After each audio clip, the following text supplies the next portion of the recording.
إن الحمد لله نحمده ونستعينه ونستغفره ونعوذ بالله من شرور أنفسنا ومن سيئات أعمالنا من يهده الله فلا مضل له ومن يضلل فلا هادي له أشهد أن لا إله إلا الله وحده لا شريك له وأشهد أن محمدا عبده ورسوله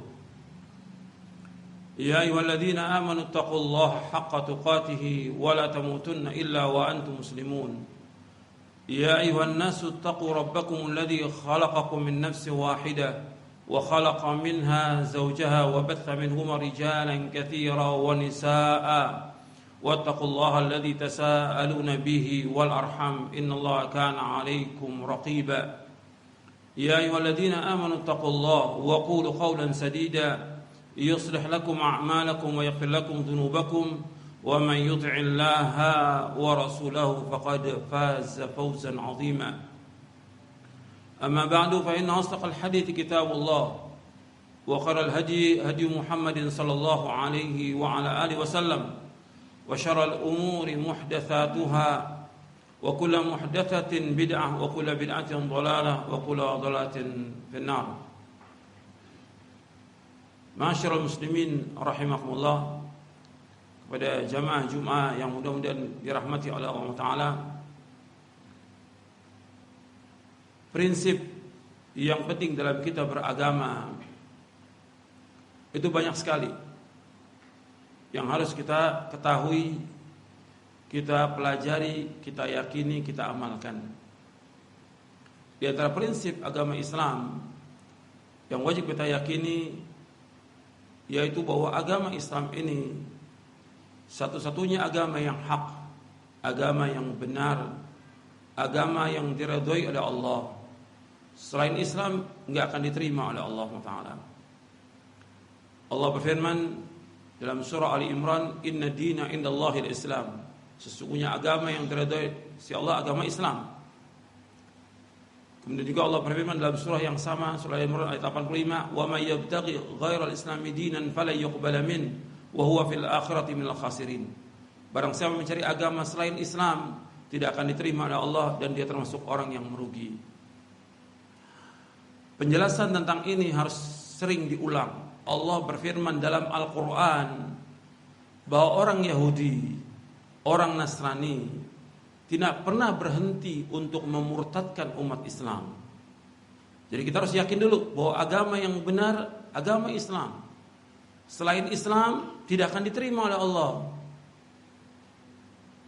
Maka Nabi bersabda sallallahu alaihi wasallam di dalam hadis yang sahih yang diriwayatkan oleh Imam Muslim dari sahabat Abu Hurairah radhiyallahu anhu, "Fawalladhi nafsu Muhammadin biyadihi la yasma'u bi ahadin min hadhihi al-ummati Yahudiyun wala Nasraniyun thumma yamutu wa lam yu'min billadhi ursiltu bihi illa kana min ashabin nar." Demi Allah yang diri Muhammad di tangannya, tidaklah mendengar aku diutus siapa saja, apakah dia Yahudi atau dia Nasrani, kemudian dia tidak beriman dengan apa yang aku bawa, maka dia pasti menjadi penghuni neraka. Nabi SAW sudah menyebutkan dalam hadis ini bahwa siapa saja, apakah dia Yahudi atau Nasrani, yang mendengar diutusnya Nabi Muhammad SAW, kemudian dia tidak masuk ke dalam agama Islam, maka dia pasti menjadi penghuni neraka. Pasti. Ini harus kita ingat seumur hidup kita. Orang Yahudi, orang Nasrani enggak pernah berhenti untuk memurtadkan umat Islam. Allah berfirman dalam surah Al-Baqarah di ayat 109, "Wadda katsiru min ahlil kitabi law yaruddunakum min ba'di imanikum kuffara." Kebanyakan ahlul kitab itu tidak pernah berhenti berusaha memurtadkan umat Islam agar kalian ini menjadi orang kafir. Jadi mereka terus menerus enggak pernah berhenti. Begitu juga Allah sebutkan dalam surah Al-Baqarah juga di ayat 120, "Walan tardu 'ankal yahudu walan nasara hatta tattabi'a millatahum." Orang Yahudi, orang Nasrani, dia tidak akan redha sampai engkau Muhammad mengikuti agama mereka. Gak pernah berhenti. Allah juga berfirman dalam surah Al-Baqarah di ayat 217, "Wala yazaluna yuqatilunakum hatta yaruddukum an dinikum in istata'u." Mereka tidak pernah berhenti. Orang Yahudi, orang Nasrani tidak pernah berhenti memerangi kalian sampai kalian murtad dari agama kalian. Ini harus kita ingat. Jadi yang pertama yang harus kita ingat bahwa agama Islam satu-satunya agama yang hak, agama yang benar, agama yang dari Allah. Yang kedua, bahwa selain dari Islam nggak akan diterima oleh Allah. Selain Islam nggak akan diterima oleh Allah. Yang ketiga, bahwasanya orang Yahudi atau Nasrani tidak pernah berhenti untuk memurtadkan umat Islam, nggak pernah berhenti. Yang mengatakan demikian siapa? Allah dalam Al-Quran. Terus menerus. Bahkan Allah pakai dengan kalimat yuqatil, terus memerangi kalian. Wala yazaluna yuqatilunakum hatta yaruddukum an dinikum in istata'u. Mereka tidak pernah berhenti, terus menerus memerangi kalian sampai kalian murtad dari agama kalian. Itu harus kita ingat itu. Jadi orang Yahudi, Nasrani berusaha. Makanya para ulama mengatakan bahwa usaha orang-orang kafir untuk memurtadkan umat Islam tidak akan berhenti sampai kapanpun juga. Ima dia langsung turjun untuk memurtadkan umat Islam, apakah itu pendetanya atau rahibnya atau yang lain, atau dia menggunakan orang-orang Islam, artinya orang-orang munafik. Sebab orang munafik juga Allah sebutkan dalam Al-Quran, dalam surah An-Nisa, waddu law takfuruna kama kafaru fatakununa sawa. Mereka orang-orang munafik ingin kalian kafir sebagaimana mereka kafir, sehingga sama kalian dengan mereka. Artinya usahanya luar biasa gencarnya. Makanya seorang ahli hadis dari Madinah Nabawiyah, Syekh Hamad Al-Ansari rahimahullah, mengatakan bahwa fitnah yang ada di zaman kita sekarang ini, di abad 20 ini, bukan seperti fitnahnya di zaman Imam Ahmad, seperti khalqul Quran atau yang lainnya. Tapi fitnah yang ada pada zaman kita ini, mereka berusaha bagaimana memurtadkan umat Islam. Dan ini gak akan berhenti, terus menerus, dengan berbagai cara mencampur adukkan agama Islam dengan agama yang lain. Dan Allah sudah ingatkan di dalam surah Al-Baqarah di ayat 42, Allah berfirman, "Wala talbisul haqqa bil batil wa taqtumul haqqa wa antum ta'lamun." Janganlah kalian mencampur adukkan antara kebenaran dengan kebatilan sehingga kalian menyembunyikan kebenaran sedangkan kalian mengetahui. Dijelaskan oleh sahabat, tabi'in dan yang lainnya, para mufassirin, yang dimaksud jangan mencampurkan kebenaran dengan kebatilan, jangan mencampurkan agama Islam dengan agama Yahudi dan Nasrani, jangan dicampurkan. Beda, agama Islam wahyu dari Allah Subhanahu wa taala yang tidak berubah dan tidak akan berubah. Tetap demikian Islam ini. Sedangkan agama Yahudi dan Nasrani, betul Allah firmankan kepada nabinya, Nabi Musa dan Nabi Isa, tapi sudah dirubah oleh para pendeta mereka. Dan Allah sebutkan dalam Al-Quran perubahan itu. Mereka sudah rubah. Tapi setelah diutusnya Nabi Muhammad SAW, tidak boleh lagi orang berpegang kepada agama Yahudi atau Nasrani. Mereka semuanya wajib untuk masuk ke dalam agama Islam. Karena itu yang keempat, Nabi Muhammad SAW diperintahkan oleh Allah untuk mendakwakan mereka. Mendakwakan orang-orang Yahudi dan Nasrani. Untuk apa? Untuk menuju satu kalimat yang sama, yaitu agama Islam. Karena semua nabi, semua rasul agamanya Islam, yaitu mentauhidkan Allah Ta'ala. Ketika Nabi SAW mengirim surat kepada Heraklius, untuk bisa lihat di Sahih Bukhari di bab Badul Wahyi, di awal-awal, di hadis yang ke-7 di Sahih Bukhari, Nabi SAW menulis surat kepada Heraklius, Azimur Rum. Disuruh apa? Aslim taslam. Masuklah ke dalam agama Islam, kamu akan selamat. Allah akan berikan kepada kalian 2 ganjaran. Tapi kalau kalian tidak, maka kalian menanggung dosanya itsmal arisiyin. Semua orang yang di bawahnya dia akan tanggung dosanya. Rakyatnya dia akan tanggung dosanya. Karena sebab pemimpinnya tidak masuk Islam, rakyatnya nggak masuk Islam. Kemudian Nabi membawakan ayat dalam surah Ali Imran di ayat 64, "Qul ya ahlal kitab ta'alu ila kalimatin sawa'in bainana wa bainakum alla na'budu illallah wa la nusyrika bihi syai'a wa la yattakhidha ba'duna ba'dan arbaba min dunillah fa in tawallaw faqul ashhadu bi anna muslimun." Katakanlah wahai ahlul kitab, kemarilah kepada satu kalimat yang sama antara kami dengan kalian, yaitu tidak boleh kita beribadah melainkan hanya kepada Allah. Yang pertama, mentauhidkan Allah.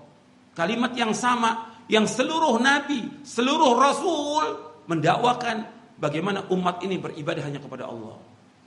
Yang kedua, yang semua nabi, semua rasul mendakwakan juga, wala nusyrika bihi syai'a. Tidak boleh kita menyekutukan Allah dengan sesuatu apapun juga. Enggak boleh berbuat syirik, enggak boleh. Islam agama tauhid, enggak boleh ada kesyirikan. Enggak boleh menyekutukan Allah dengan sesuatu apapun juga. Yang ketiga, wala yattakhidha ba'duna ba'dan arbaba min Allah. Tidak boleh sebagian dari kita menjadikan sebagian yang lain sebagai Tuhan selain Allah. Enggak boleh menjadikan manusia ini sebagai Tuhan selain Allah. Enggak boleh orang ruku dan sujud kepada manusia. Tidak boleh. Karena hak ruku dan sujud hanya kepada Allah. Karena mereka, para pendeta itu, rakyatnya sujud kepada mereka. Enggak boleh. Dan ini dimasukkan oleh Syekh Muhammad bin Abdul Wahab rahimahullah, termasuk tagut, orang yang mendakwakan dirinya dan mengajak orang lain untuk menyembah dirinya, ini tagut. Yang pertama, man ubida wa huwa radin, orang yang disembah dia redha. Yang kedua, wa man da'an nasa ila ibadati, orang yang mengajak manusia untuk menyembah dirinya. Ini tagut. Enggak boleh. Kita semua manusia, semuanya sama. Makanya disebutkan dalam surat itu, min Muhammad Abdillah wa Rasulih, dari Muhammad hamba Allah dan Rasulnya, bukan Tuhan. Kemudian lanjutkan, fa in tawallaw faqulu asyhadu bi anna muslimun. Kalau seandainya kalian berpaling, saksikan bahwa kami orang Islam. Dan juga kalau antum lihat lagi dalam Al-Quran, bahwa Nabi Isa alaihissalam yang diklaim sebagai Tuhan oleh orang-orang Nasrani, ini semua kebohongan. Tidak pernah Nabi Isa mengatakan dirinya sebagai Tuhan. Dan Allah sebutkan dalam Al-Quran di akhir-akhir surah Al-Ma'idah. Tidak pernah. Kemudian juga di surah Al-Imran, Nabi Isa mengatakan kepada kaumnya, innallaha rabbi wa rabbukum fa'buduh, hadza siratun mustaqim. Sesungguhnya Allah, Rabb kami dan Rabb kalian, beribadah hanya kepada Allah. Ini jalan yang lurus. Jadi jalan yang lurus itu yaitu mentauhidkan Allah, tidak boleh berbuat syirik kepada Allah Subhanahu wa taala. Mudah-mudahan bermanfaat. Aqulu qouli hadza wastaghfiruh innahu wal ghafurur rahim. Alhamdulillah wassalatu wassalamu ala Rasulillah. Asyhadu an la ilaha illallah wahdahu la syarika lah. Wa asyhadu anna Muhammadan abduhu wa rasuluh. Allahumma salli wa sallim wa barik ala nabiyina Muhammadin wa ala alihi wa sahbihi ajma'in. Ayolah ikhwah, a'azakumullah. Jadi Allah SWT dalam Al-Quran sudah menjelaskan bahwa agama Yahudi adalah batil, agama Nasrani adalah batil. Dan Allah mengatakan orang yang mengatakan bahwa Tuhan itu tiga, dia kafir. Yang mengatakan bahwa Nabi Isa itu sebagai Tuhan, Allah mengatakan kafir. Allah sebutkan dalam surah Al-Ma'idah di ayat 72, ayat 73. Allah mengatakan laqad kafara alladziina qalu innallaha wal masih ibn Maryam. Sesungguhnya telah kafir orang mengatakan Allah itulah Isa. Tuhan itu Isa, Allah mengatakan kafir. Dan kalau dia sudah kafir, ya tempatnya di neraka.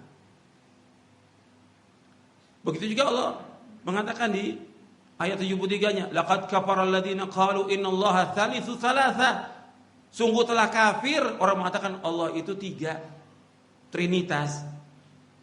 Ini Allah sudah katakan kafir di dalam surah Al-Maidah. Artinya ayat ini turun kepada Nabi Muhammad SAW sejak itu sampai hari kiamat, bahwa agama mereka enggak boleh diterima. Dan Allah mengatakan kafir. Sedangkan kafir yang Allah sebutkan dalam Al-Quran bagi ahli kitab tempatnya neraka. Bahkan Allah mengatakan bahwa mereka sejelek-jelek makhluk di muka bumi ini. Di dalam surah Al-Bayyinah, innal ladzina kafaru min ahli kitabi wal musyrikina fi nari jahannam khalidina fiha ulaika hum syarrul bariyah. Sesungguhnya orang-orang kafir dari ahlul kitab dan orang-orang musyrikin, tempat tinggal mereka kata Allah di dalam neraka jahanam. Mereka kekal dalamnya selama-lamanya. Mereka adalah sejelek-jelek makhluk di muka bumi ini.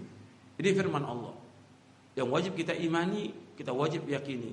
Jadi kita nggak boleh untuk mengatakan bahwa agama, semua agama sama, nggak boleh. Ini batil, ini kufur. Semua agama baik, ini nggak boleh. Ini kufur, nggak boleh. Allah yang mengatakan satu agama yang hak dalam Al-Quran. Allah yang mengatakan. Dan selain Islam nggak akan diterima oleh Allah, tidak akan diterima. Ini wajib kita yakini. Makanya kita harus berlepas diri dari semua bentuk kesyirikan, berlepas diri dari semua agama. Adapun untuk muamalah dengan mereka dibenarkan dalam syariat. Muamalah jual beli dengan mereka, berbuat baik kepada mereka, dan juga mendakwakan mereka masuk Islam, diajarkan. Berbuat baik pada tetangga, diajarkan Islam. Tapi kita nggak boleh mengucapkan selamat pada hari raya mereka, tidak boleh. Itu harus kita ingat itu. Haram hukumnya. Karena kalau kita ucapkan selamat Natal atau selamat yang lainnya kepada mereka, berarti kita membenarkan tentang lahirnya anak Tuhan. Dan ini kekufuran. Kekufuran. Tidak boleh dalam Islam. Dan disebutkan oleh para ulama dengan banyak dalilnya. Tapi nggak cukup untuk disampaikan dalam khutbah Jumat yang singkat ini. Tapi kita punya prinsip, nggak boleh mengucapkan selamat kepada agama-agama yang lain dalam acara ibadah mereka, tidak boleh. Ini bentuknya kesyirikan, bentuknya kekufuran, dan membawa manusia ke neraka. Dan yang terakhir, yang harus kita ingat, bahwasanya kalau orang sudah tahu tentang indahnya agama Islam, baiknya agama Islam, kemudian ada yang murtad, yang seperti ini tetap ada setiap zaman. Jangankan zaman kita, di zaman Abu Bakar As-Siddiq radhiyallahu an, masih di zamannya sebaik-baik generasi, ada orang-orang murtad. Tapi diperangi oleh Abu Bakar. Karena menurut nas, dalil yang sahih dari riwayat Bukhari, Nabi bersabda sallallahu alaihi wasallam, "Man baddala dinahu faqtuluh." Barang siapa yang merubah agamanya, kamu bunuh. Abu Bakar sebagai ulil amri, sebagai pemerintah, membunuh orang-orang yang murtad dari agamanya. Ini untuk di dunia. Untuk di akhirat, mereka kekal dalam neraka selama-lamanya. Seluruh amal yang mereka lakukan dari perbuatan baik hapus semuanya. Seperti yang Allah sebutkan dalam surah Al-Baqarah di ayat 217, "Wa may yartad minkum an dini fayamut wa huwa kafirun fa ulaika habitat a'malun fid dunya wal akhirah wa ulaika ashabun nari hum fiha khalidun." Allah menyebutkan barang siapa yang murtad dari agamanya, fayamut, kemudian mati. Dia murtad dari agama Islam, mati, maka habitat a'maluhu, seluruh amalnya, kebaikannya hapus. Kemudian wa ulaika ashabun nari hum fiha khalidun. Mereka inilah orang-orang yang menjadi penghuni neraka dan kekal dalam neraka selama-lamanya. Waliyadzubillah. Untuk dunia dia dibunuh, untuk akhirat dihapuskan seluruh amalnya, kemudian kekal dalam neraka selama-lamanya. Jadi satu, kalau orang ingin masuk surga, mau selamat dunia akhirat, yaitu berpegang teguh pada agama Islam. Berpegang teguh pada Islam, berpegang kepada wahyu, Al-Quran dan Sunnah ala fahmi salaf. Pegang. Makanya Allah berfirman dalam surah Az-Zukhruf, "Fastamsik billadzi uhiya ilaika innaka 'ala siratim mustaqim." Peganglah erat-erat dengan apa yang diwahyukan kepada kamu, sungguhnya engkau berada di atas jalan yang lurus. Pegang Quran dan Sunnah ala fahmi salaf. Pelajari, belajar. Yang baru masuk Islam, belajar sampai paham tentang agama ini, kemudian amalkan dan yakin Islam satu agama yang hak. Islam yang membawa manusia kepada kebahagiaan dunia akhirat. Islam yang menyelesaikan semua problem yang ada di muka bumi ini. Hanya Islam yang bisa. Yang lain nggak akan bisa. Islam. Karena Allah sebutkan demikian dan Nabi juga menyebutkan demikian. Nabi SAW menyebutkan demikian. Dan Islam ini nggak bisa dikalahkan dengan yang lain. Al-Islamu ya'lu wa la yu'la. Agama Islam itu tinggi, nggak ada yang bisa meninggikan agama ini. Makanya diutus Nabi Muhammad SAW untuk menjelaskan kepada umat dengan ilmu dan amal agar agama ini di atas seluruh agama. Sebagaimana Allah berfirman dalam surah At-Taubah ayat 33, "Huwallazi arsala rasulahu bil huda wa dinil haqq liyudhhirahu 'ala ad-dini kulli walau karihal musyrikun." Allah yang telah mengutus rasulnya dengan membawa agama yang hak. Wallazi bil huda, dengan membawa petunjuk dan agama yang hak untuk ditampakkan agama Islam di atas seluruh agama meskipun orang-orang musyrikin tidak suka. Dijelaskan oleh para mufassirin, maksudnya Nabi Muhammad membawa SAW membawa ilmu dan amal saleh. Ilmu dan amal soleh agar umat ini belajar, memahami, mengamalkan, sehingga apa? Sehingga umat ini tinggi dan tidak dikalahkan oleh agama yang lain. Agar Allah tunjukkan agama ini, tampakkan di atas seluruh agama meskipun orang musyrikin tidak suka dengan agama ini. Mudah-mudahan yang saya sampaikan bermanfaat dan menambah keyakinan kita untuk kita berpegang teguh pada agama ini, mempelajarinya, memahaminya, dan mengamalkan. Sehingga tujuan hidup kita jelas bahwa kita untuk beribadah hanya kepada Allah, tidak boleh kita berbuat syirik, dan tujuan hidup kita jelas bahwa kita tujuannya agar kita masuk ke dalam surga. Allahumma salli wa sallim wa barik ala nabiyina Muhammadin wa ala wa sahbihi ajma'in. Allahumma ighfir lil muslimin wal muslimat wal mu'minin wal mu'minat al ahya minhum wal amwat innaka sami'un qaribun mujibud da'wat. ربنا اغفر لنا ذنوبنا وإسرافنا في أمرنا وثبت أقدامنا وانصرنا على القوم الكافرين ربنا ظلمنا أنفسنا وإن لم تغفر لنا وترحمنا لنكن من الخاسرين ربنا لا تزغ قلوبنا بعد إذ هديتنا وهب لنا من لدنك إنك أنت الوهاب ربنا آتنا في الدنيا حسنة وفي الآخرة حسنة وقنا عذاب النار وصلى الله نبينا محمد صلى الله عليه وعلى آله وسلم وآخر دعوانا أن الحمد لله رب العالمين.